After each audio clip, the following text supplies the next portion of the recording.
Maseru Bridge. This is the second busiest port of entry shared between Lesotho and South Africa.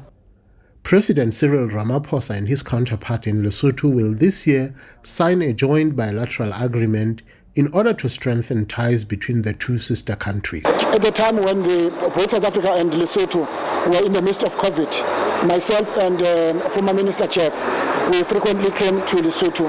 And one of the issues that we raised is the issue of JBC. And I think the President is committed to make sure that we sign that agreement, because their relationship, geographically, Lesotho is in the belly of South Africa. We have no choice but to make sure that we manage the issue of Lesotho on a daily basis. They see South Africa as their home, but that must be managed so that is done within the law, not in a manner that may create instability in one of the two countries. Zizi says while they are working on ways to tighten security around its ports of entries, these measures should never be depicted as xenophobic, but rather as pure security measures that serve both neighbors. You remember that one of the issues that has been raised in the past is an extent to which South Africa is enabled to enforce its migration without being seen as being xenophobic. And that is why it's important in a very proactive way.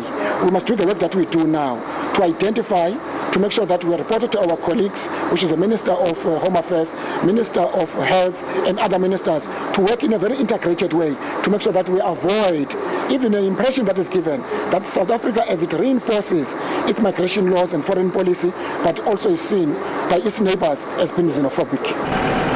This port of entry is one of the 5 earmarked for a major upgrade in order to facilitate ease of movement for both people and goods. SABC News, Maseru Bridge.